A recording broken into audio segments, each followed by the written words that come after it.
whether or not to commit mass murder. That's the issue. It should also be an election issue. At the moment, it isn't. This is why the murdering continues unabated. The murdering of 100 million people a year globally is presently an ongoing silent holocaust that pales the worst holocausts in the history of civilization. The driving force of the modern murder that is less visible is a policy of empire that the USA is actively supporting. It is the policy of the mass burning of food. This adds up to murder on a gigantic scale, in a world in which 1 billion people now live in chronic starvation. The intention to commit mass murder in today's world is plain. The amount of food that is burned in automobiles every year in the form of biofuels would normally feed upwards to 220 million people.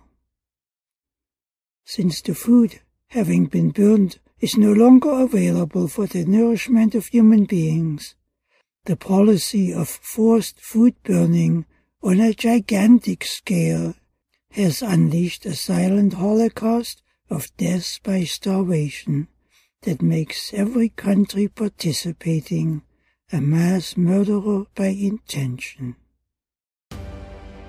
Shouldn't a people have at the very least the right to determine whether their tax money should be devoted to carrying out the horrendous crime of mass murder, a crime that pales the Nazi Holocaust into insignificance? The Nazi murdered 6 million people over a span of 6 years. That's minuscule now in comparison with the more than 100 million people a year who are murdered by imposed starvation in the biofuels silent holocaust. Every global problem that is in the front lines today has an underlying purpose that is centered on killing people. All the hidden roads of intention lead to this point of purpose. The wrecking of America, Africa, China, India, and Russia too ultimately has this one unspeakable goal. This adds up to a grand betrayal of mankind. The footsteps towards it are fraud, and the cover-up is also fraud. The global warming doctrine is one of the Holocaust crimes of betrayal. Look at the world grain supply, with a harvest of 2 billion tons a year. 60% of that used to be consumed as food, and 40% as animal feed. Then the biofuels travesty began, by which agricultural products became burned as fuel. While the use of grain for food and feed increased in a growing world by roughly 1% per year, the burning of grain as fuel exploded and is now growing by over 20% per year. This is big. Converting food to ethanol jumped in the USA from 1.6 billion gallons in 2001 to 9 billion gallons in 2008. It now stands at roughly 14 billion gallons. Most of it is distilled from corn. That's a lot of corn liquor, etc. This is huge. It eats up huge food resources. Here is where the tragedy unfolds. It takes roughly 60 million hectares of farmland to produce the feedstock for the worldwide ethanol productions. This vast acreage would normally produce food for 120 million people.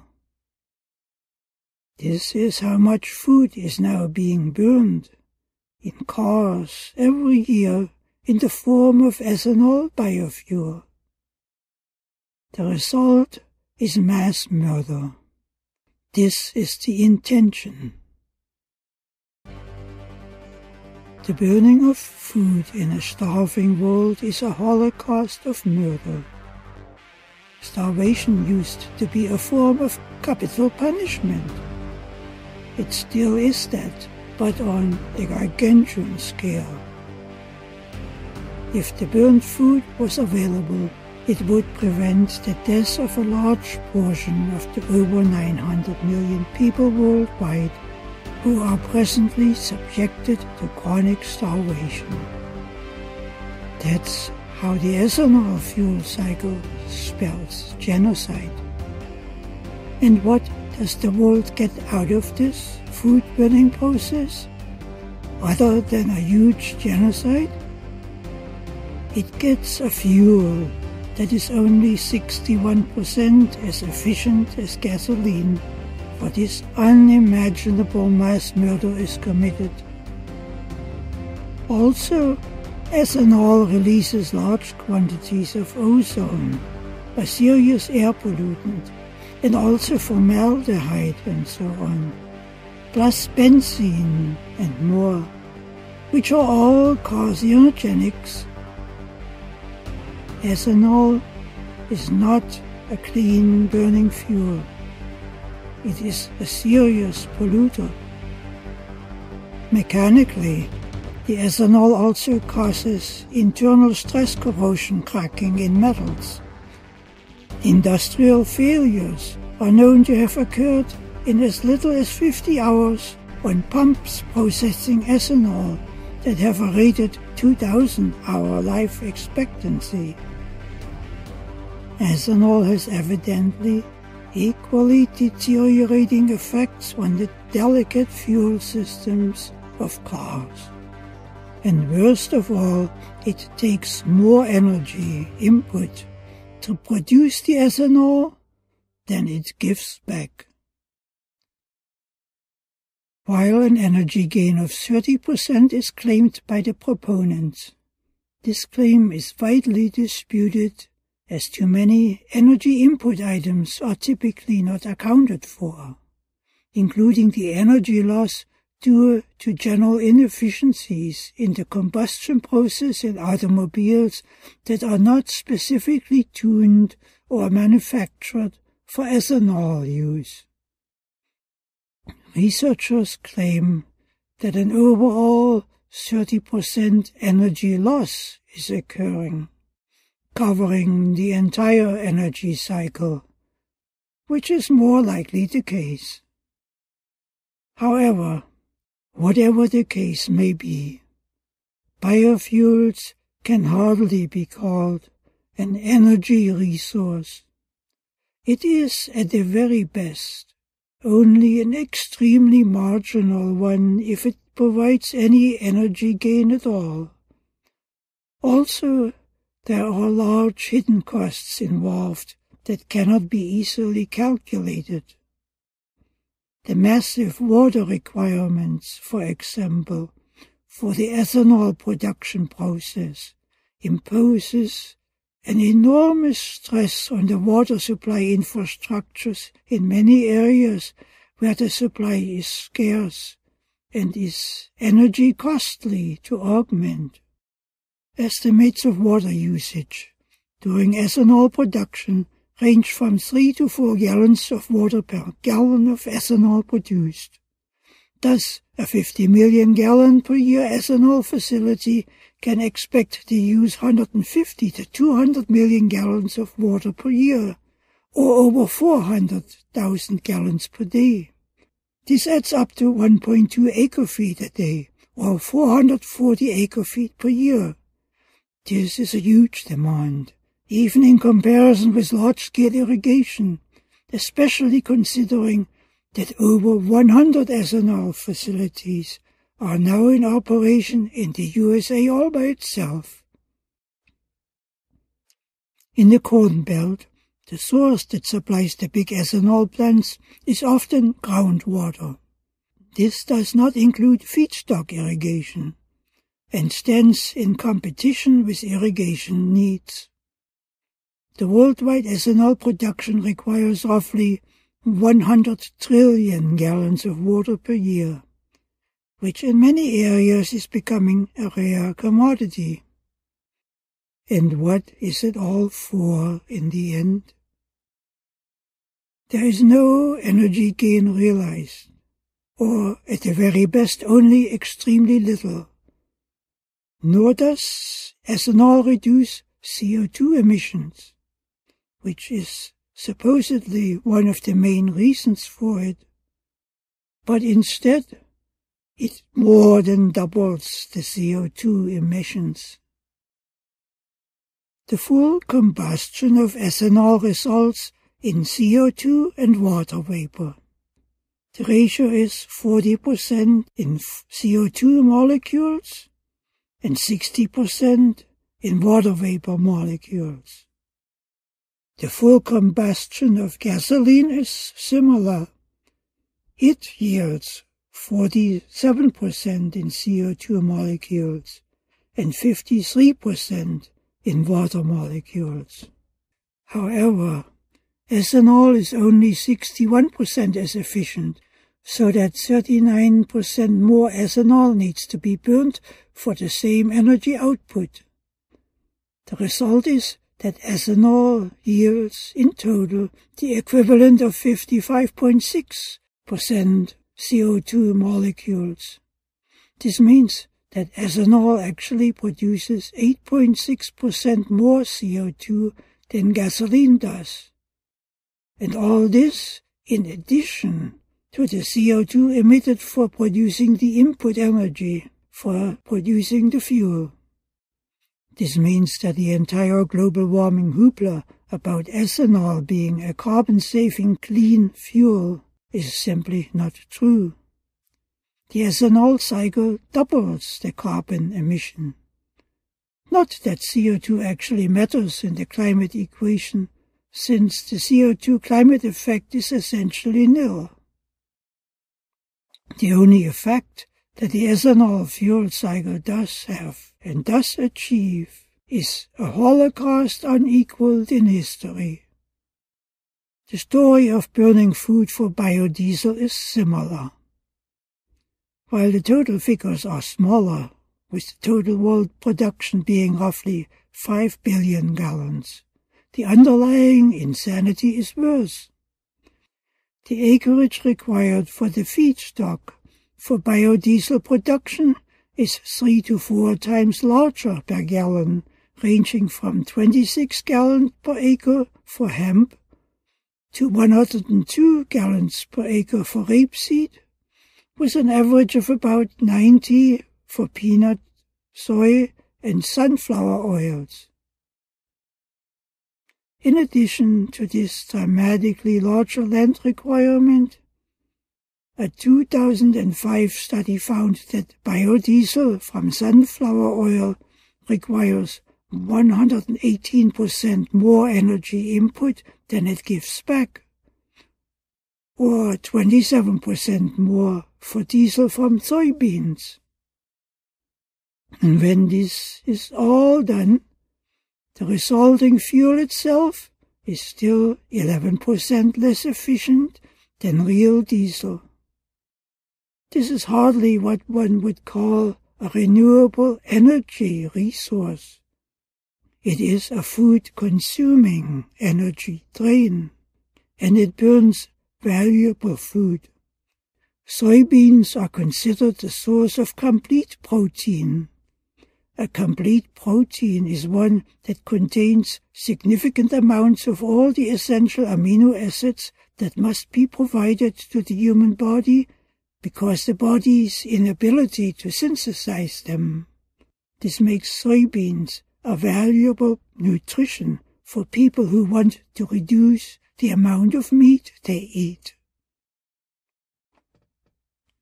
In addition, biodiesel produces just as much CO2 as any other carbon-based fuel. There's nothing clean about a biodiesel-powered bus. Here again, the biofuels cycle more than doubles the CO2 emissions, rather than reducing them. And here again, it appears that the only thing that biodiesel does well is kill people by massively consuming valuable food that is taken away from the already insufficient food resources of the world. The acreage required for the production of 5 billion gallons of biodiesel worldwide, considering the poor efficiency of the process, would normally nourish roughly 100 million people. This adds another 100 million potential deaths per year to the biofuels holocaust, considering the size of the acreage that is diverted away from food production. In a world that has close to 1 billion people living in chronic starvation, the diversion of agricultural resources to be burned, which would normally nourish 220 million people, likely causes as many deaths per year by starvation. The actual death toll may be somewhat less, though it is probably far more than the estimated 100 million deaths per year, which is an extremely conservative estimate. We live in a defeated world, in which imposed mass starvation is just a step along the path to depopulation. No statistics are being compiled of the people who are quietly, gradually starved out of existence. In real terms, the biofuel starvation tragedy is probably far worse than what the statistics would ever be able to tell, because the long-term malnourishment of the affected populations has deep degenerative consequences that may yet come to haunt the entire world. Starvation diminishes the immune system. It undermines the human system. It opens the barn doors to all kinds of diseases. Of course, this may be the intended outcome by those in high places who have made the depopulation of the world from the present 7 billion people to less than 1 billion a policy priority. And this is not hypothetical. The point is that when the mass murdering of 100 to 200 million people per year no longer raises any big concern, the ground has been softened for the absolutely unthinkable thermonuclear war that no one can survive, to become nearer and more easily done. The intention to commit large-scale murder is a typical high-minded one that is rooted in the system of empire, where the human being is an item of little value, or no value at all. The great historic pacifist of the heart of empire, Bertrand Russell, the man who lobbied for the atomic bomb as an imperial terror weapon, illustrated what type of hard rules in the world of empire.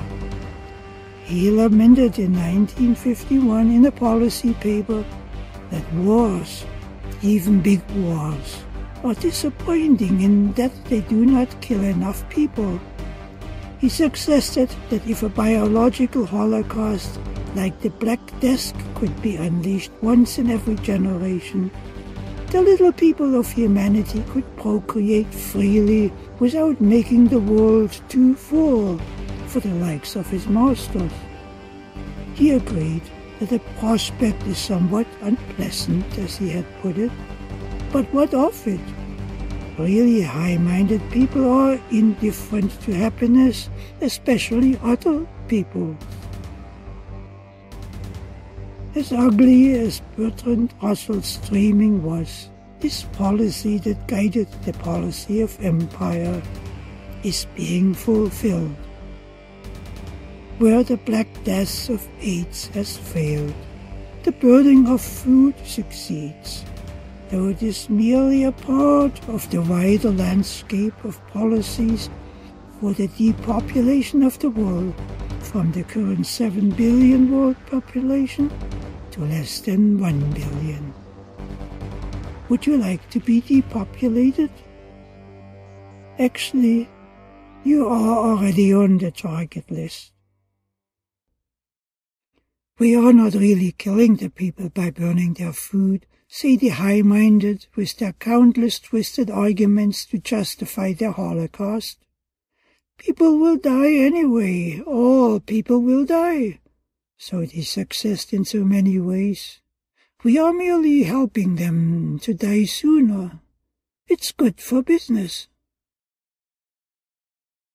And so the wave of death keeps on rising and rising as the biofuels ratio that is mandated by law is increasing ever more.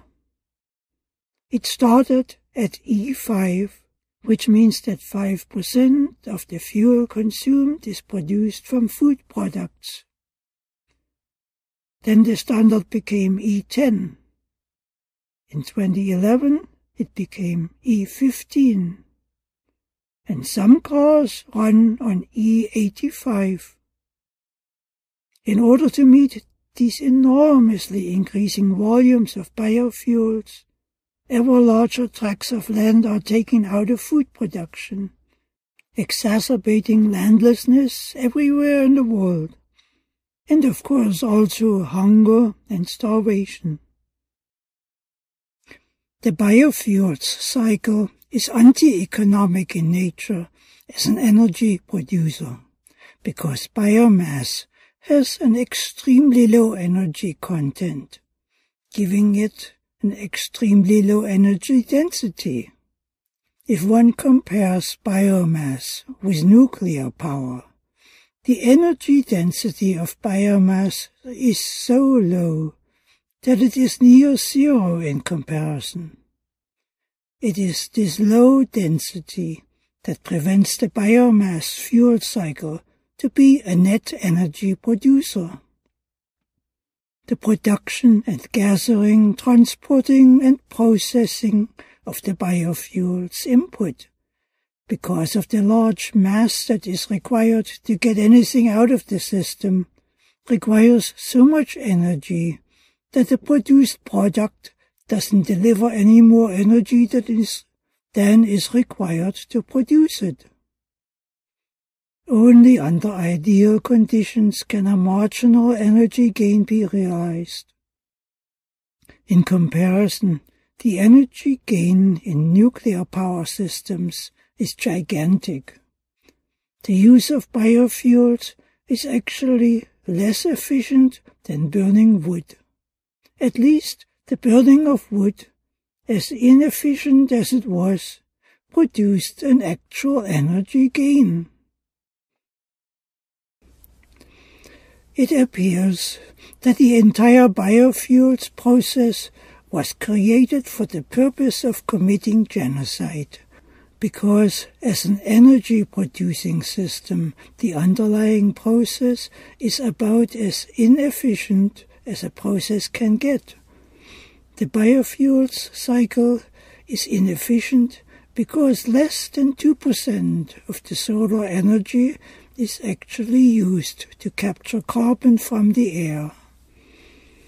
The biological system was not designed as an energy-producing engine, but as a life-supporting engine. That's where its power lies. We are destroying this power by burning it, instead of utilizing its potential to advance the power of human living with advanced nutrition. The entire biofuels cycle is a destructive scam. This well-hidden fact becomes evident when one looks at the balance sheet. The actual energy gain for the entire fuel cycle, which is the energy produced by the fuel minus the energy required to produce the fuel, is actually typically nil. Proponents claim that the ethanol fuel cycle produces an energy gain of upwards to 30%. While this is disputed, and often the result of not counting all the energy inputs. A marginal gain may well be achieved in some ideal cases. In real terms, the overall energy gain is typically zero. The bottom line on the plus side of the ledger, therefore, is zero. On the negative side, the ledger is heavy. The CO2 emission is double in comparison with gasoline. While CO2 is not a pollutant, it is so regarded by many people. In addition, ethanol combustion emits large quantities of ozone, a serious air pollutant, and also carcinogens in the form of formaldehyde and benzene and so on. The production process is also a major contributor to water pollution. Inflation is another factor on the cost side. Biofuels are a contributor to inflation, as the extension of the fuel cycle nearly doubles the energy cost. It is a process that uses fossil fuel energy to produce a different form of energy with roughly the same energy output. The process is therefore merely an energy conversion process, not an energy production process, and it is a complicated and expensive process to operate, with nothing to show for in the end. The process is therefore anti-economic in nature. It is comparable to traveling from San Francisco to Los Angeles via Tokyo. The process is so costly and inefficient that it can only be forced into being by government subsidies and by legislation that forces the consumer to bear the higher cost. The biofuels cycle is an energy conversion process that adds a huge cost burden and therefore increases inflation. The biofuels cycle is of course anti-human. It imposes a huge economic cost, since this is a cost that the poor countries cannot subsidize financially. They subsidize it with cheap labor, which is a form of slavery. The biofuels process thus adds up to murder on many fronts, such as slave labor, child labor, economic theft, and of course also mass starvation. Biofuels are also a major contributor to economic collapse. Biofuels are forced by legislation, not economics. The resulting shortages of land resources has opened the door to international land thievery targeting the poor countries, and of course is also driving the rampant food price inflation that hurt the poor countries deeply, where the fuel land competition for export has blocked by law under the WTO regime the poor countries' traditional food self-sufficiency. Whatever is green is now up for grabs to be stolen by the rich to meet their biofuels quota and their own food needs, which they can no longer fulfill in the shadow of burning food. On this road, for much of the world, green has become synonymous with tragedy. ActionAid reported in 2010 that in just 5 African countries, 1.1 million hectares have been given over to industrial biofuels for export, while 1.4 million hectares were taken over simultaneously to produce food for export. And this on a continent that has one of the largest ratio of the population starving. As biofuels displace food from agricultural land, and as the rich countries also run out of water for agriculture, since the biofuels production requires enormous amounts of water resources, the rich countries' food production is increasingly outsourced to cheap lands that are easily bought up in poor countries, while they thereby artificially create shortages that are creeping up and are driving up the world food prices. This treachery hits the poor countries even harder. Food and fuel are now competing everywhere for land. By 2010, European Union companies had already acquired or requested a minimum of 5 million hectares of land for industrial biofuels production in the developing countries. And this was just the beginning.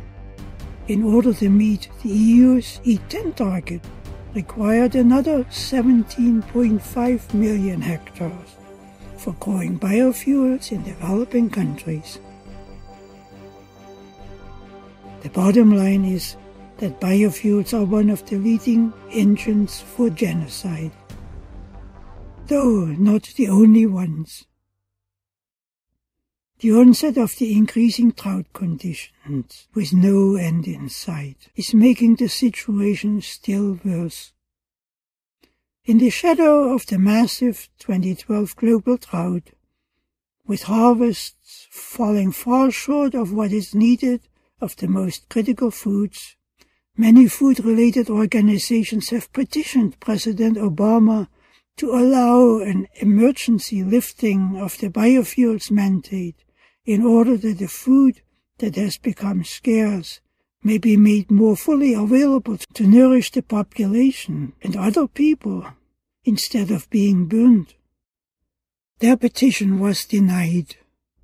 The president said, "No, the burning of food takes precedence."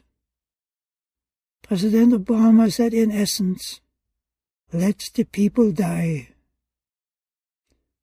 With the food crisis that is still in the beginning stage so far, expanding exponentially, the president's intention is shaping the future of America with consequences for the entire world. Yes, you may very well become depopulated, as food, with prices driven sky-high by speculators profiting from scarcity, becomes ever more unaffordable to you. So how will you vote in the modern Roman circus of empire politics that the political scene has become in ever more countries, which has in fact become a scene of war against humanity? Would you vote for the depopulation and for your own depopulation? Would you like to be depopulated? This is not a hypothetical question. The burning of food as biofuels is subsidized with your tax money, so that when harvests fall short, it's good for business, isn't it? There is money to be made in the markets as the ever more increasing drought conditions enable speculators to drive prices up on the basis of increased scarcity. The ethanol distilleries, etc., of course are not affected by the scarcity-driven price increases, as their input is subsidized. Only you, the consumer, will be forced to pay the inflated, speculative rates. Of course, price isn't the only thing that will determine whether you eat or not. You won't be able to eat the food that is burned, which then no longer exists. Nor will you be able to eat the meat of the animals that can no longer be fed, which then no longer exist either, and so on. Thousands of feedlot operators and dairy operators have shut their doors. The world is on the fast track towards the greatest food crisis in modern history, and this means more murders by starvation. That's the policy of intention. Shouldn't this be an election issue? The issue is mass murder or food. There is no need for using biofuels, which take nearly as much fossil fuel energy to produce, if not more, when all the energy inputs are counted, than they give back, nor do they reduce global warming. Ultimately, the food crisis itself cannot be solved by merely stopping the burning of food. With the global drought conditions now increasing, which one would expect to result from the ongoing Ice Age transition dynamics that are gradually beginning to unfold, compensating infrastructures are required, such as the building of a nationwide water supply network for irrigation and the development of new agriculture in the tropics, where most of the rainfall occurs and the sunlight is the strongest. In addition, the CO2 enrichment of the Earth's atmosphere is required, which presently is at the lowest level in the entire history of life on our planet. In historic terms, the ecological system of the Earth is presently choked by a creeping CO2 starvation that promises to become so critical in the coming Ice Age environment, to which the transition has already begun, that without a technological CO2 enrichment of the atmosphere, the entire ecological system is doomed to collapse by CO2 starvation. While the necessary projects are all long-term development projects that take years and decades to implement, the currently unfolding food crisis can be stopped almost immediately, in the short term, by simply prohibiting the burning of food instead of mandating it by law. With the addition of price controls and farm support legislation that breathes some life back into the currently struggling world agriculture, coupled with the termination of idling agricultural lands in the ecological reserve system. This would be a good first step in conjunction with terminating the practice of worldwide financial looting by the predatory speculative monetary system that currently demands to be fed with countless trillions in bailout funds to keep the thievery process alive a little longer. Has the flame been extinguished in the heart? This is the determining question. Shouldn't we answer that it has not, and choose a necessary path away from insanity and towards assured food sufficiency and a rich and productive future for all human beings on our planet? I think this path will be chosen, and it will be chosen globally, because to live and to live richly and productively is the common aim of all mankind. In this context, the proposed November 22 Ice Age Alliance could become a seed kernel to unite all nations for a single grand purpose. For this purpose, war, theft, genocide, including depopulation with all that goes with it, will simply vanish as relics of a primitive age and be gone, like a puff of smoke in the fresh new wind of an awakening humanity.